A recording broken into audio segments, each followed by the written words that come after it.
All right, peace, peace, peace, Miss Starley, and I hope that you are doing well, that you are doing wonderful, and welcome. I most definitely am sure that you are as excited as I am to get this rolling and done for you.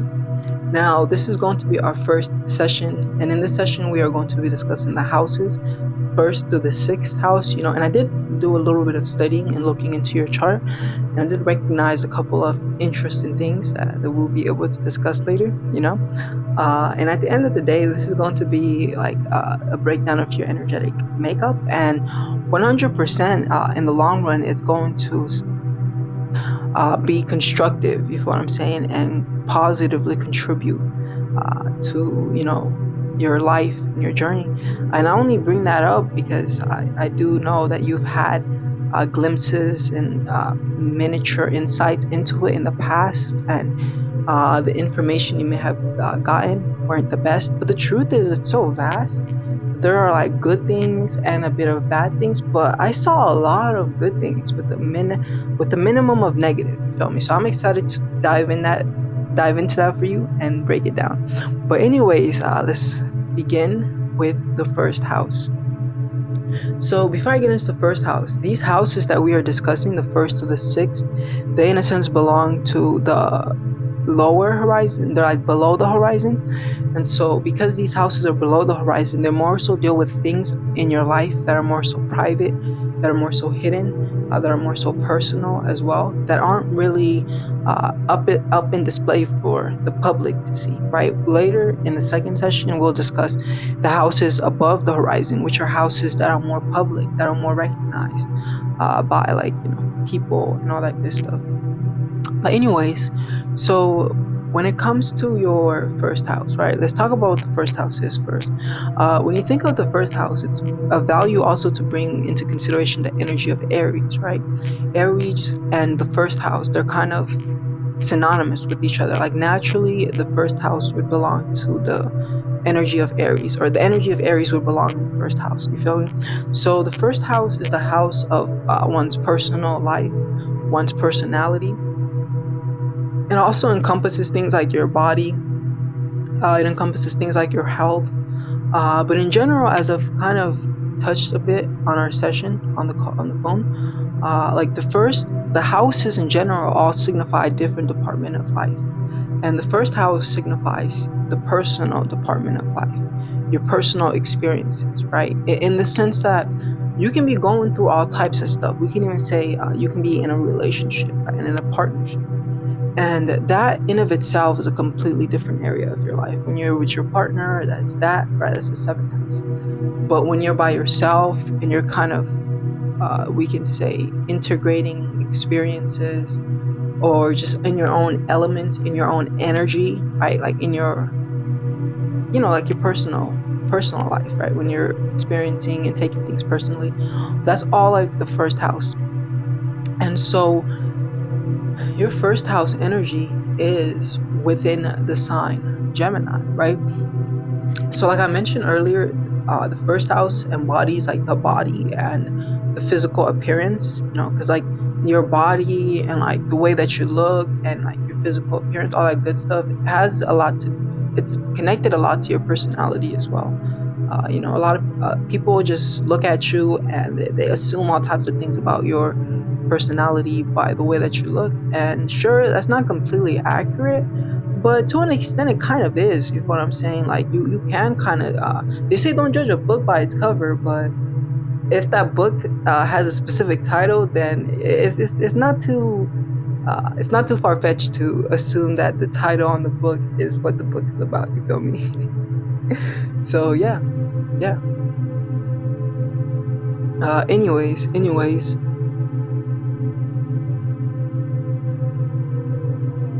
when it comes to the first house in Gemini, the first thing I do want to start off by discussing, because this is a very apparent thing, is like the youthful energy, right? Which also manifests in one's appearance and one's physical nature. Like Gemini in of itself is like a free spirit, right? A young spirit, a childlike spirit, you can even say. And because we have this youthful, free type of energy. uh we're like the wind, you can say. Like, we go and flow wherever life takes us. We don't really have much resistance capacity. We kind of flow. And because we flow, we don't accumulate much. And because we don't accumulate much, we can be very transparent. You feel what I'm saying? Uh, and like, that's one of the reasons why the Gemini energy can manifest or be presented to be very young and very youthful in appearance, but also in energy as well. And there's like this innocence type of energy with the Gemini, you know what I'm saying? And one of the ways that this innocence type of energy with the Gemini can express is like our playful and cheerful nature that may be mistaken for like flirtatiousness sometimes, right? Uh, the Gemini energy can come off a bit like flirtatious, even though it, it doesn't perceive it as flirting. But I guess it's like kind of connected to its childlike nature, right? So there is a lot of like this innocence energy that's associated and connected with Gemini. But yeah, let's move forward from the young energy, because I feel like I can spend so much time breaking the youthfulness that's connected with Gemini. So let's kind of move forward. When it comes to the energy of Gemini, Gemini's key phrase is "I think," right? And it's all about the thoughts. And your strength, your personal strength, is in your flexibility, right? Your ability to adapt and change as needed. But your greatest flaw may be your changeability. And what I mean by changeability, they're kind of similar, right? Being flexible and being changeable. But the changeability comes in desire to continuously be stimulated, and thus also this tendency of boredom manifesting in the sense of starting a project up, right? And then, rather than completing that specific project, maybe moving forward into a different project and kind of having all these different projects open. But I do want to also bring this up with you having your moon in a fixed sign and your sun in a fixed sign. Right, Aquarius is a fixed sign and Scorpio is a fixed sign, but Gemini is a mutable sign, which means that Gemini is like liquid. It's very fluid, right? It's fluid air, and we'll get more into what that all means later. Because you do have that like fixated energy, like the Scorpio and the Aquarius may ground that chaotic Geminian energy, especially the Aquarius, because although Aquarius is an air sign, it tends to express, it's the most practical of the air signs, so it tends to express practically, right?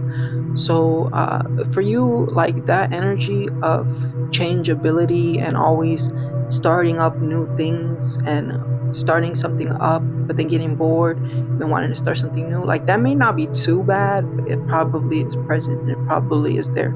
You feel what I'm saying? And so to get deeper into this, when it comes to your first house, with the first house in Gemini energy, there also may be this kind of to an extent like laid back unworrisomeness type of energy. And it's interesting because you got to keep in mind, Gemini is a dual sign, right? So there are a lot of dualistic energies that manifest within your personality and your personal life. And one of the ways that this duality can manifest can be the extremes of either just being feng shui and not caring and going with the flow, or being over analytical and very anxious and worrisome, right? Because Gemini can also be prone to overthinking and over analyzing things. You feel what I'm saying? So yeah, there's also another energy. And so it ultimately indicates that when it comes to your personal life, you take a very mental approach, an approach of thoughts and analyzing and continuously thinking about the things maybe that you went through or that you're going through personally.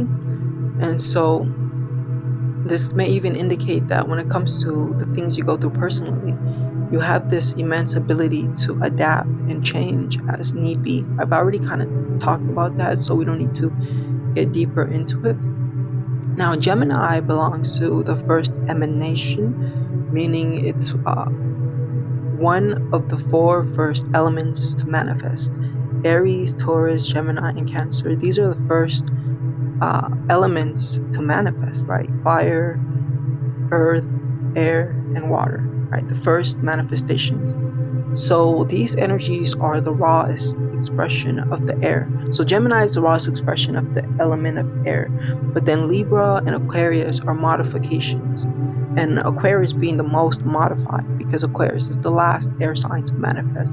Aquarius is like once it's all said and done and like the world exists, it's kind of, because Aquarius deals with the collective consciousness. Aquarius deals with databases, libraries, and knowledge in general, right? And knowledge is like amassed, right? You have to accumulate it. Meanwhile, Gemini is the thoughts, I think, right? And it's said biblically that the first utterance, I guess you can say, of existence was like the word, right? And the word, it said, was God and was with God, right? And so in so many ways, we have to also understand that our words are but extensions of our thoughts, right? So a word and a thought are very synonymous, or very interchangeable, you feel me? And so yeah, Gemini is like that first thought that manifests. So Gemini is all about the thoughts, and Gemini is an internal energy.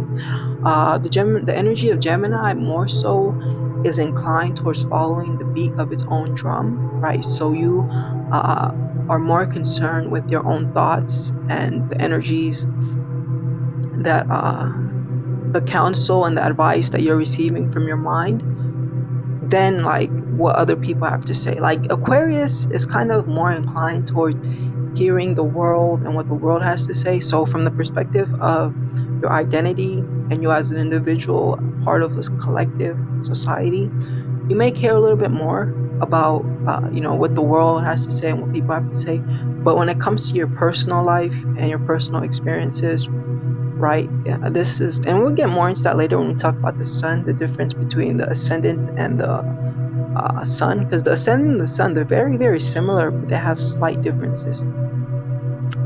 So yeah, with the ascendant in Gemini, there is this energy of listening to one's own intuition. Speaking of intuition, right, you have your ascendant within the first decan of Gemini, which is the decan of intuition. You feel what I'm saying? So it is of paramount value for you to listen to the voices within your mind and adhere to your intuition and what it has to say. You feel me? And make it of an importance. You feel what I'm saying? So yeah, all that has been said and done.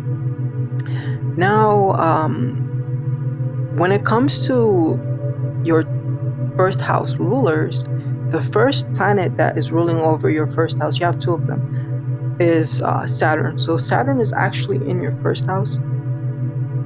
And like I said, we'll get into that more when we talk about the planets. And with Saturn being in your first house, it does kind of create kind of difficulties a bit, right? Because Saturn is like the planet of restriction, limitations, structure, discipline. So it's a maleficent energy that you can take and transform into something constructive and positive that you can use for yourself, right?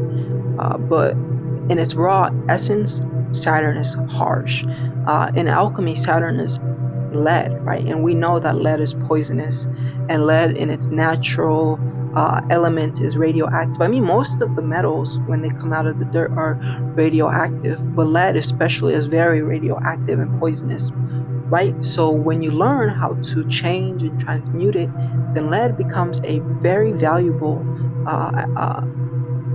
element or metal in your alchemy, because we have a lot of lead, right? Lead, Saturn is like heavy responsibility. Saturn is like illnesses, sickness, just things that produce and generate responsibility for yourself.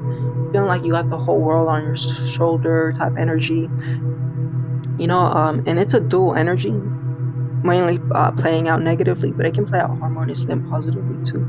And so with Saturn being within the first house ruler, we got to also consider where Saturn is, right? You have Saturn in Saturn is in the first house. Okay. So yeah, that's Saturn, and it's kind of ruling over. So the energies of Saturn, which are like the energies of restriction, and uh, one of the energies that Saturn expresses through, like one word I can use to explain it, is poverty. And when I say poverty, I mean a limitation of something, right? Because Saturn, like restrictions also. I don't mean like physical, material poverty, but a literal restriction. And so we will get deeper into this when we talk about Saturn. Right now, all you need to know is that Saturn is your first house ruler, and your second first house ruler by sign is Mercury, because Mercury rules Gemini. So off the bat, because Gemini is ruled by Mercury, there is this energy between Mercury and your first house. And so Mercury is the planet of intellect, the planet of logic, and all that good stuff. And you have Mercury in the 9th house, which kind of highlights and indicates that your personal life enriches and gets better the more you are able to construct your paradigm, create your paradigm, think about your paradigm. And so the 9th house, beyond paradigm, is like the house that deals with spirituality, philosophy, higher thoughts, higher education. That can be college and all that good stuff also. You feel me? And so what this means for you is the more you can tap into exploration of higher thoughts, maybe tapping into different cultures, philosophies, even what you're doing right here with the astrology, right? These are all things that are going to contribute and benefit, or that are synchronized with the energies of your first house. And yeah, we'll get more into it later. Like it'll get deeper and deeper the further we go, I promise you that. All right, for sure. So now let's talk about your second house. So both your second and your first house are within the sign of Gemini. Your first and your second house are within the sign of Gemini. This is so because your 6th house is intercepted within the sign Scorpio. And we'll get into what that means in this session as well, right? Which is a very interesting concept to get into. But anyways, the 2nd house is the house that deals with personal resources, personal values, things like, not only things like tangible resources like money, but also like intangible values that you may have. And this can even be people that you may value. You know what I'm saying? It may be certain skills you may have that you may value. So the 1st, the 2nd, and the 3rd, well, the 12th, the 1st, the 2nd, and the 3rd, these are all houses that deal with personal affairs and personal issues.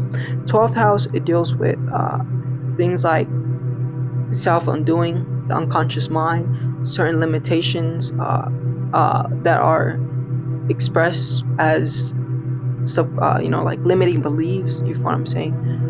Like imprisonment, physically or mentally, So the 12th house is kind of like the house that deals with the baggage that you may carry with you. And also simultaneously, it's the house that deals with hidden gifts and talents and abilities. We'll get into that in the second session, right? But I bring it up because it's like connected to the 1st, the 2nd, and the 3rd. So yeah, these are all personal houses. And so the 2nd is the personal resources. And so when it comes to your personal resources, right, this is a very Geminian type of energy.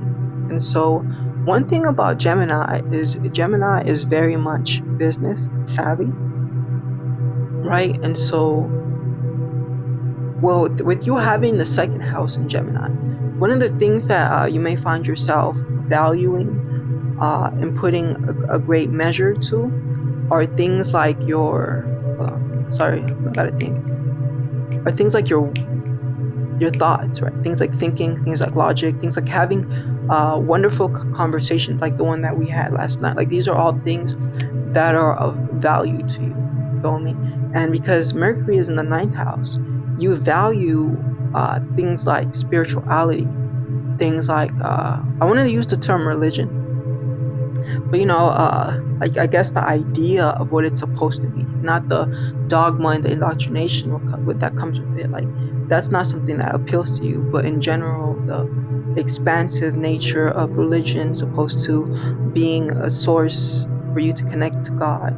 So things like biblical or scriptures, right? Like whether that's like the Quran, the Bible, the Torah, these are all things that you may find yourself valuing, right? Like just higher knowledge and higher intellect in general. Gemini is a very intangible sign. So when it comes to your values, you may not completely value tangible things. And even when it comes to your money, this Gemini is like the speedster. It's very, very fast. One of the ways that this can express is you may find yourself amassing and attaining money real quick, but just as fast as you get the money, you may also find yourself spending it or losing it. You feel me? But yeah, for the most part though, with this Gemini in the second house, when it comes to your values and your resources, it's of great significance to, in a sense, exalt the mind. And so this can even mean like using your resources, like financially speaking, to invest more into the cultivation of education and like the mind and things like that. These are all things that may be of value and of significance to you. And so Gemini is also a sign of association. It's the first sign of association. And so the way that Gemini deals with association is Gemini associates with its immediate environment. Like the people that are in the immediate environment. So the third house and the Gemini energy are synonymous with each other. So with you having the second house in Gemini, this can indicate that you may value a lot of things that are in your immediate environment. You may value maybe your neighbors, an example of something in your immediate environment. Your siblings growing up may have been or still may be some sort of value to you. Yeah. And furthermore, because the third house, the Gemini energy is all about the mind. You may value the mind as well, but without sounding like a broken record, because I feel like at this point there isn't really much to say, we'll get into the third house. But what you can also do is look at the energies I explained for the first house and apply it to the second house as well. You know what I'm saying? So other things you may value are things like being flexible and being changeable as well, right? Like that may be a value of yours possibly, with it being in the second house. Yeah, and thought and thinking are also things that are of value to you. And I'll leave it by saying that it's like the more you are able to tap into your mind, the more you'll be able to transform those intangible mental forces into physical expressions of wealth and money and all that good stuff. You feel what I'm saying? All right, so next we are going to discuss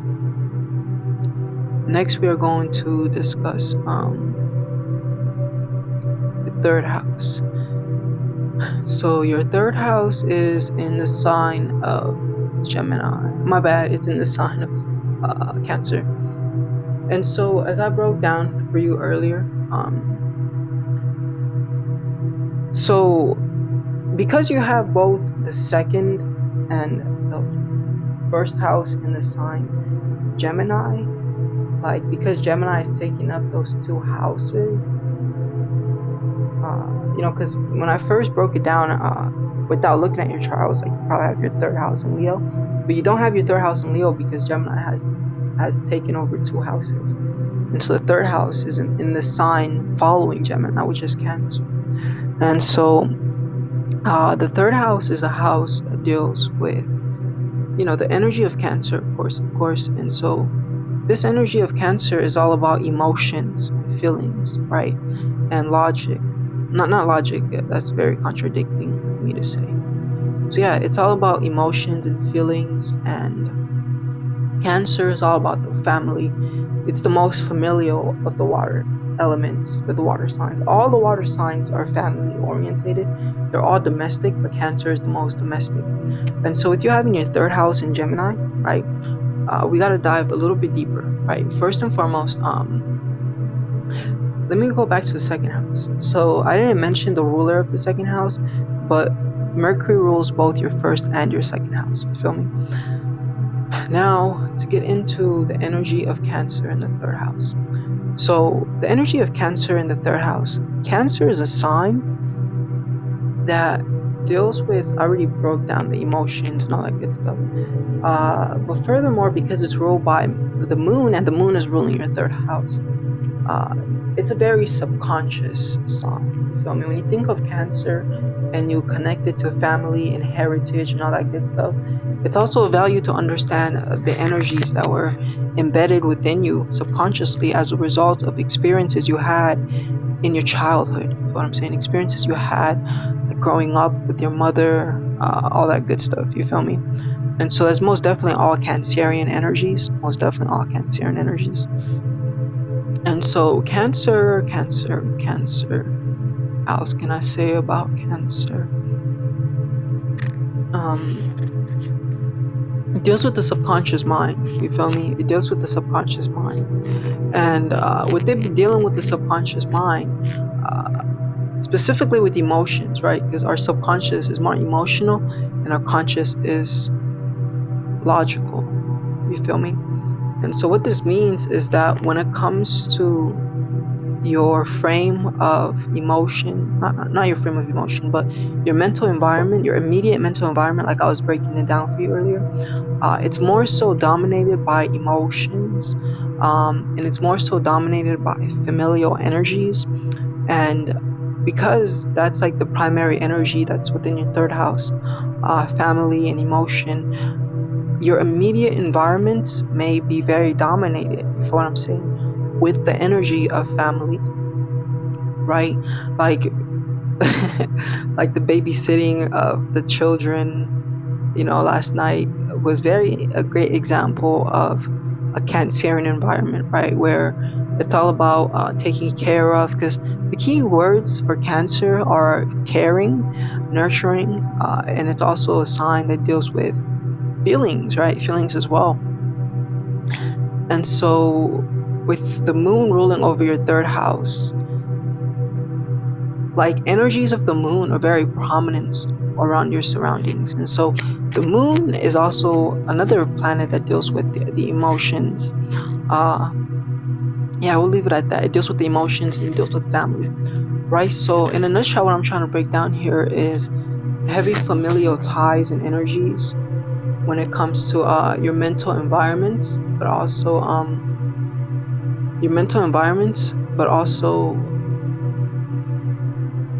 your immediate environment. And so to get a little bit deeper into what this all means,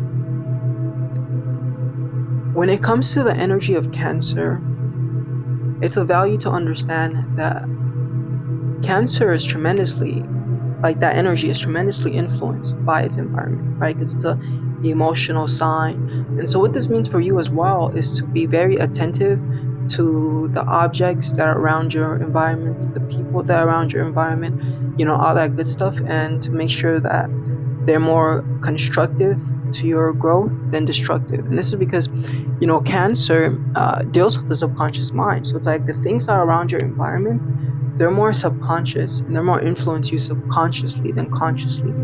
You feel what I'm saying? So it's a value and importance to understand that the things that you can control are more constructive to your subconscious than destructive. And so the third house, another thing it deals with is like,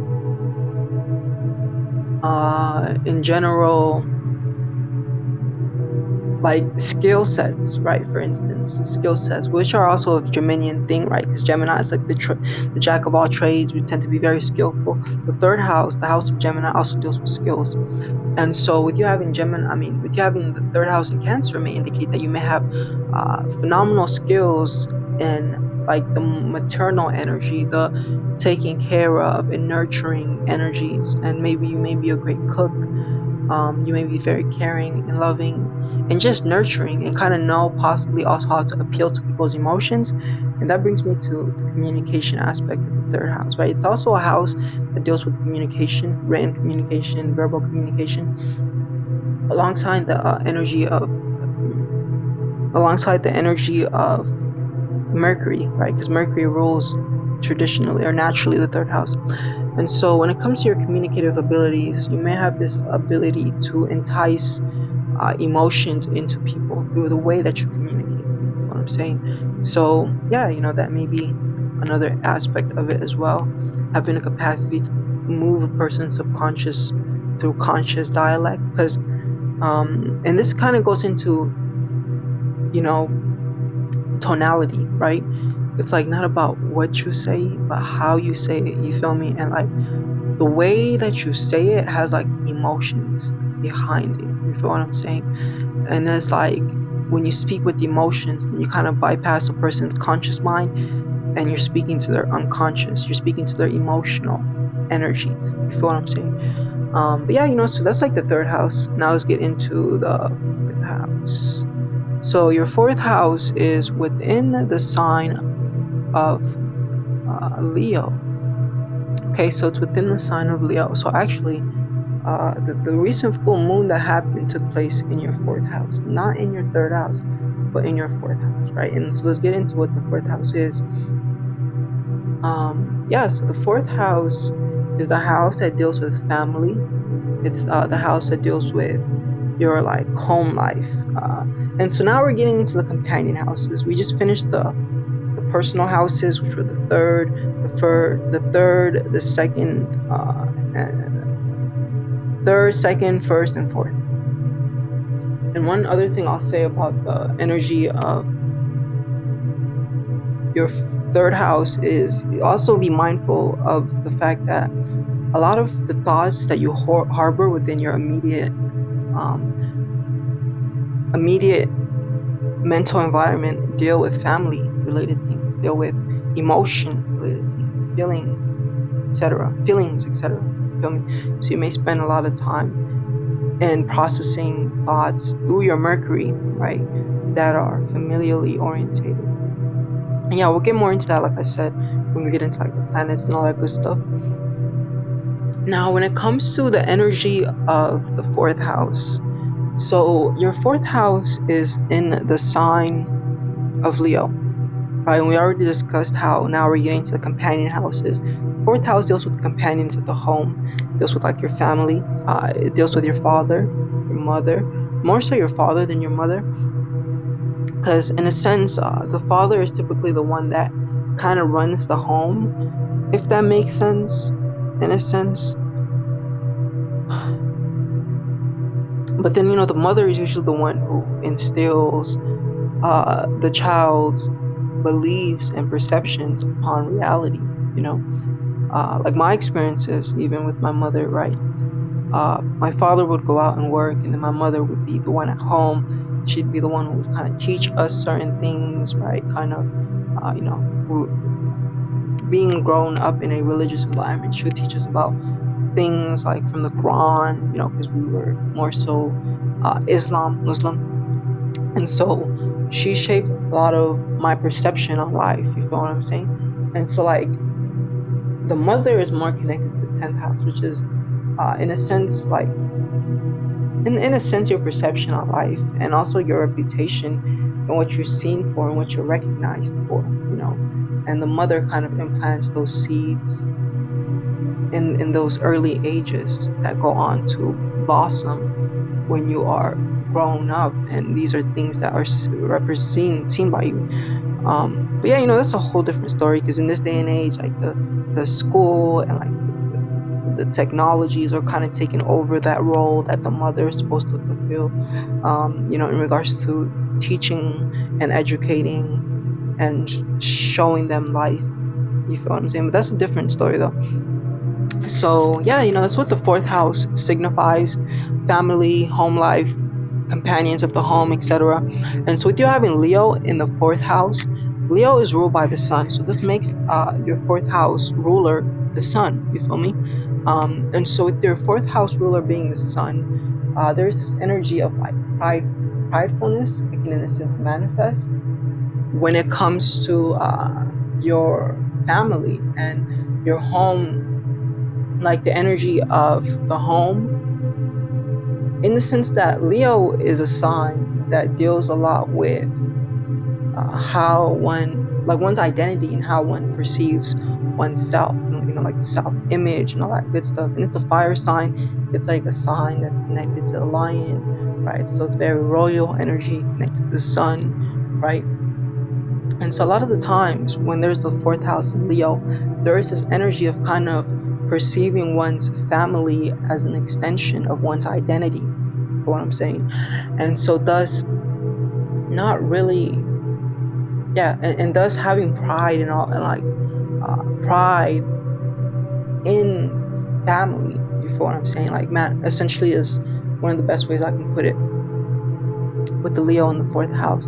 So Leo is also a very kind, charitable, loving sign. Like in anatomy, Leo rules like the heart. You feel what I'm saying? And like the heart, Leo is willing to work overtime for the sake of everyone's health and everyone's well-being. You feel what I'm saying? And so Leo's key phrase. Hold on. So I didn't really get into Cancer's key phrases.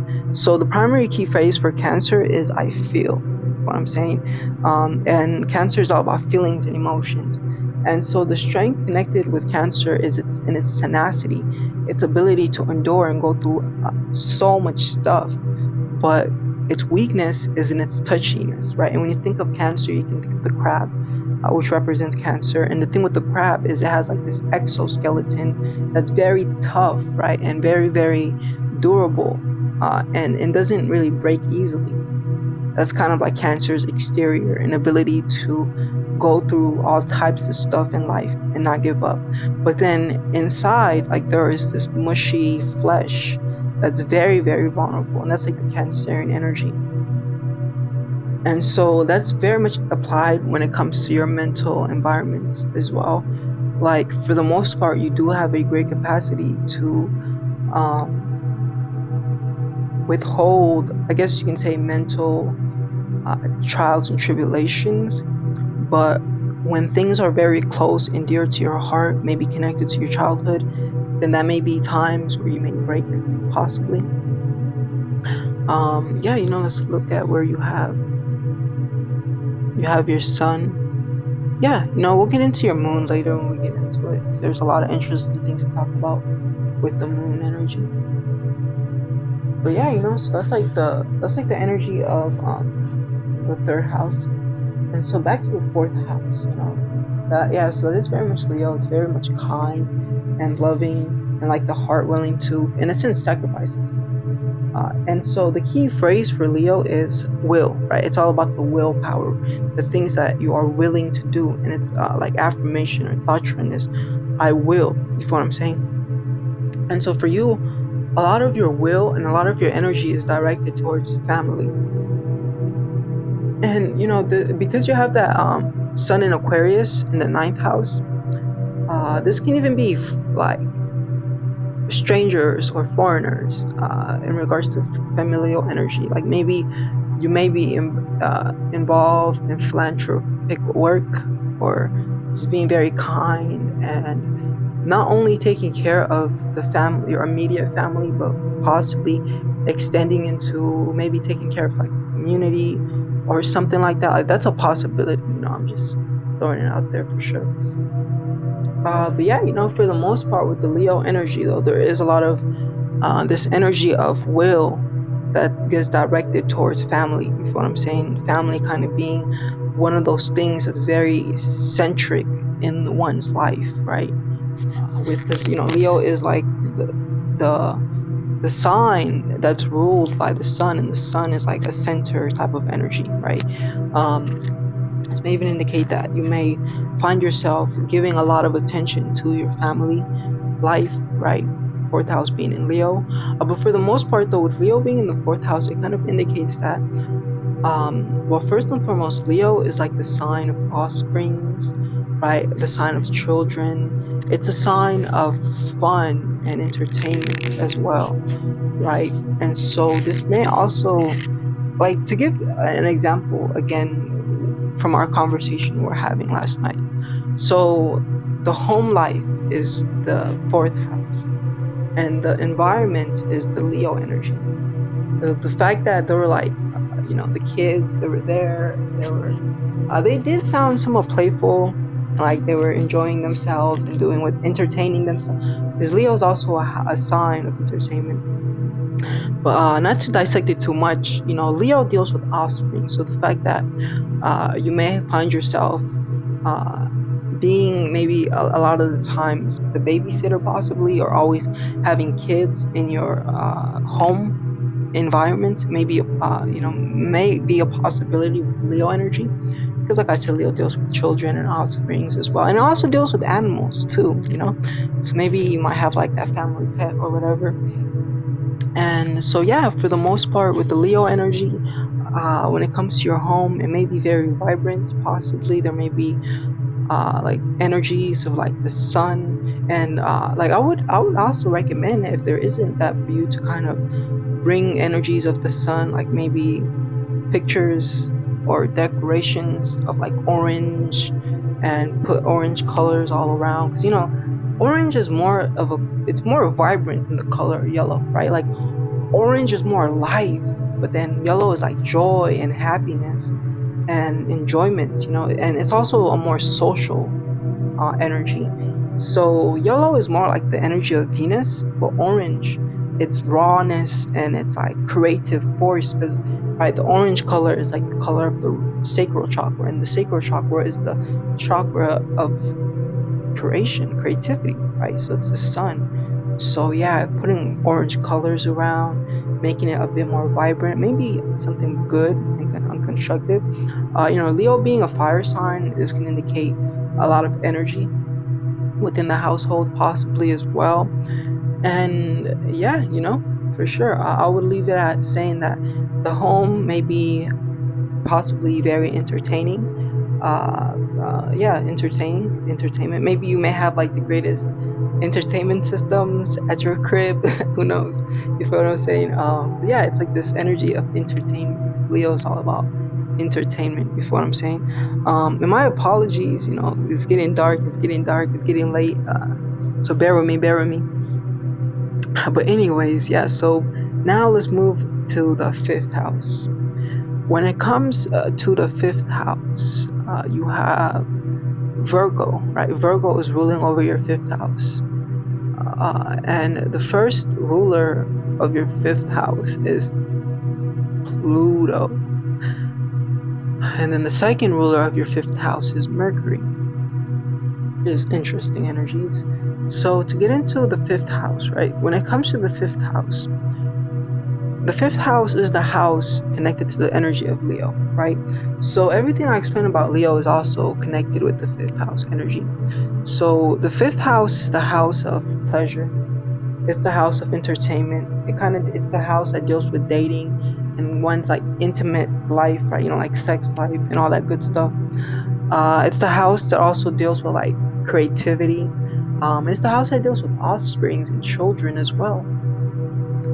And so first and foremost, with you having your fifth house in the sign of Virgo, it kind of indicates that when it comes to your creative expression, you kind of may be a sort of individual who may desire perfection. You feel me? You may desire perfection in your creative expressions and your creative art, right? Because Virgo is a very much perfection type of sign.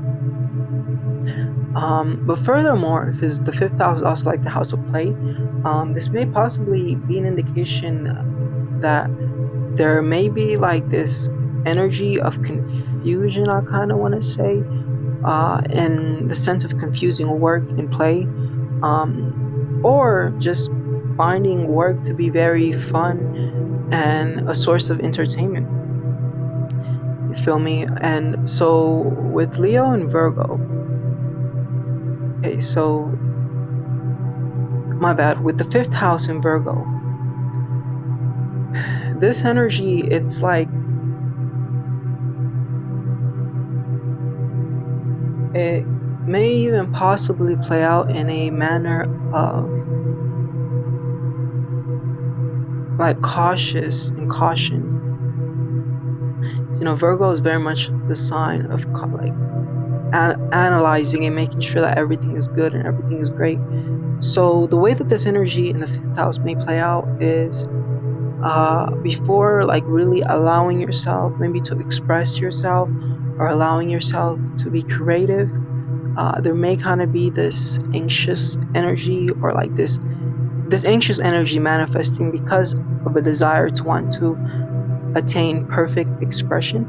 And that kind of plays out in the energy of your sun being in Aquarius as well, because the sun is like, it's not really the Aquarius is not the best place for the sun to be in, because Aquarius is a sign that deals with groups of people, and it kind of deals with the voice of the many rather than the voice of the one.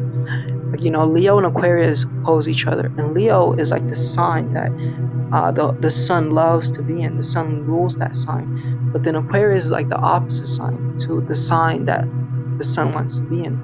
So it's like when the sun is in Aquarius, instead of speaking for itself and expressing itself, it may find itself being a voice of others and using its will to satisfy and fulfill like others, right?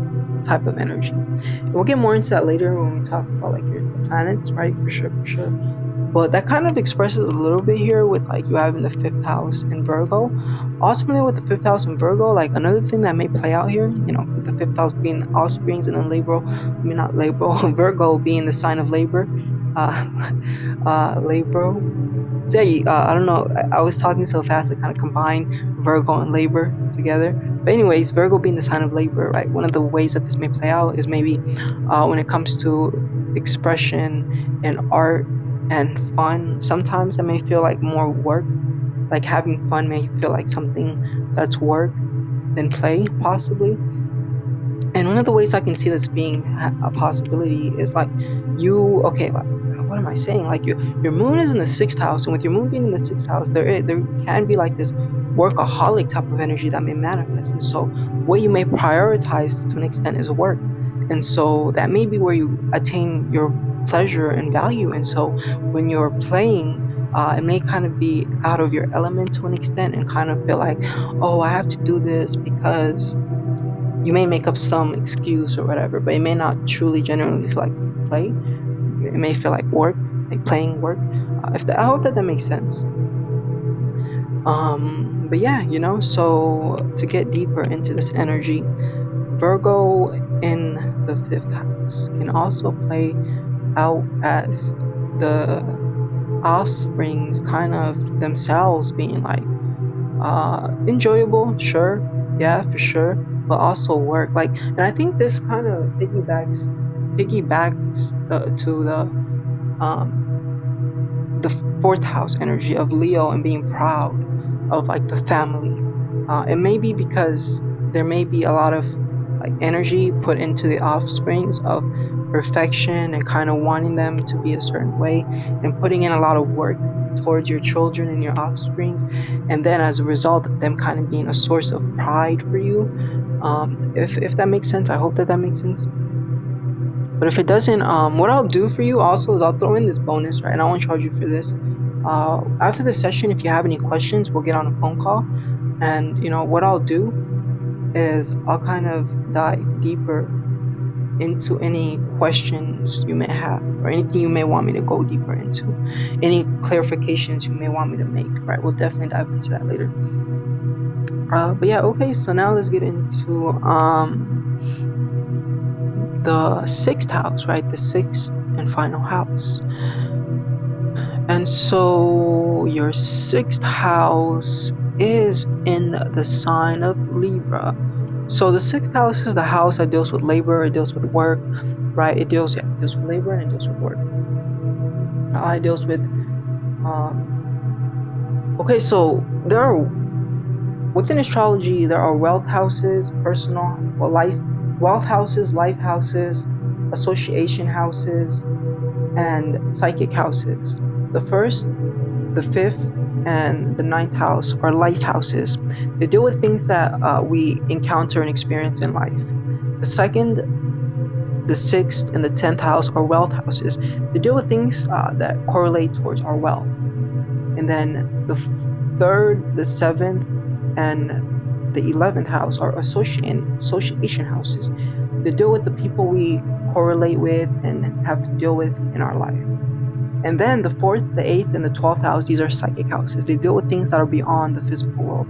The 4th house, like we broke down, is like your family. The thing with your family is there's kind of like this deep underlying soul tie type energy, right? That deals with like your ancestry and your heritage. Like that's why ancestors is a spiritual thing. You know what I'm saying?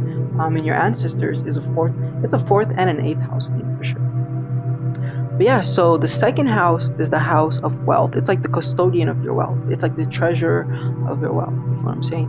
But then the 6th house is the house that kind of deals with things that you need to align yourself with, things you need to engage into in order for you to amass and accumulate wealth. And so, yeah, that's what the 6th house is. It's a house of wealth. It's a house of companionship. It deals with the companions of the work life. So the employees, and if you're an employer, then your employees, right? But yeah, anyways, so with you having this energy within the sign of Libra, this would indicate that your first 4th house ruler, your first 6th house ruler is Uranus, right? Then your 2nd is the moon, and then your 3rd 6th house ruler is Venus. And let's see where Venus is. Venus is in the 8th house, Capricorn. Interesting, very interesting. So first and foremost, Uranus is a planet that deals with unique and original types of energies, right? Kind of out there, or out of like different, like energy that's not common, orthodox type energy. And so with you having the energy of your 6th house ruled by Uranus, it can indicate that the work that you do, it may be rather uncommon. You feel me?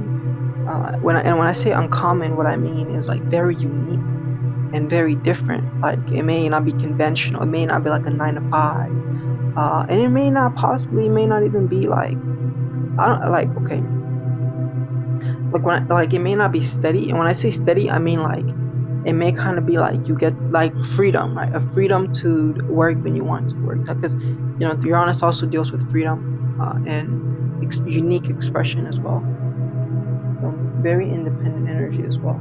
Yeah, with having that 6th house energy, it just indicates that you probably find yourself attracted to certain work that's very different and very unique. You feel me? And then with you having the moon, right, as the 2nd ruler, it indicates that you probably work very closely to people. You could work closely with people, right? The common people. Yeah, the common people, the commoners, right? So there's like the elites and then the commoners, right? And so the sun deals with like the elite and the leaders, like the politicians, the presidents, the kings. And if you had your sun in the 6th house, then you likely would have worked with those people that are in power. But with your sun being with your moon being in the 6th house, it's more like your work, a field is dealt with like giving back to the people type of energy. And so when it comes to Libra, right, which is where you have your sun in, where you have your 6th house in, and then also Libra, ruled by Venus. Venus is in your 8th house. This points greatly towards social work, and so there may be a possibility of you and of yourself being a social worker, and like helping maybe people who may have gone through crisis, maybe domestic related crisis, possibly something with family, maybe where your work is concerned and involved, right? Where it's like you may help and work with people on a personal one-on-one level on helping them like release certain energies of distress. You know what I'm saying? Because you have like Libra, your 6th house is in Libra, but your 6th house is also encompassing the energy of Scorpio. And when it comes to the energy of Scorpio, it's intercepted, right? And so what this means is when it comes to the energy of Scorpio and when it comes to your moon, there is somewhat of a difficulty in tapping into it. And so this can maybe express as like there being a difficulty in even possibly tapping into your own emotions constructively. But with certain things, it's like as time passes and time goes by, you kind of learn how to do. So I'm not too sure on your perspective on this interception. You know what I mean? And I think what we'll do is we'll kind of save the intercepted sign, which is Scorpio and Taurus, for a later time to discuss. But yeah, ultimately with you having this sixth house here, does indicate that your work and your labor is very much connected to people, working with people, and what you do is probably very unique and original. You may be in the same field, a very popular field, but the way that you conduct it may be just very different and unique to you, if that makes sense. And so, yeah, like Libra is very much the sign of partnerships, right? Personal partnerships. Libra can involve things like lawyers. It can involve things like judges, right? It is very law-orientated type of work as well. But Libra can involve like coaches, personal coaches also, one-on-one coaches. Anything that deals with working with someone on a personal level, personal basis. And I can also see possibly you working with companies, with you having Venus and Capricorn in the 8th house, and maybe managing other people's money or managing resources is also a possibility. But ultimately with the Libra energy in the 6th house, it's an indication that you always, there may have always been this theme of you gravitating towards the population, the public people in regards to the work that you do. And this can even be like a public servant, right? Like a social worker type of energy, right? Wanting to help bring balance and harmony to the people type of energy. But yeah, that's pretty much like the 6th house. And just to break down a little bit with the Libra energy, so the key word that explains Libra is equilibrium, right? Libra is all about balance. So your work involves bringing balance to something or some people or someone, right? And the great quality of Virgo, Libra, its strength is that Libra is a very kind and very like lovable sign. People love Libras. But the weakness connected to Libra is that Libras can be very like spineless, right? Like they may not have the balls to stand up for what they believe in. Like they may sometimes be pushovers.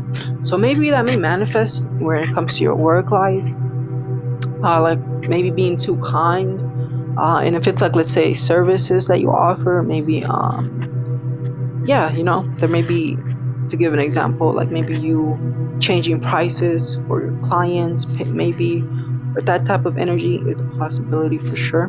But yeah, that's like the strength of Libra. It's very friendly and kind and very likable type of energy. But its weakness is in its lack of assertiveness. That's what I'm saying.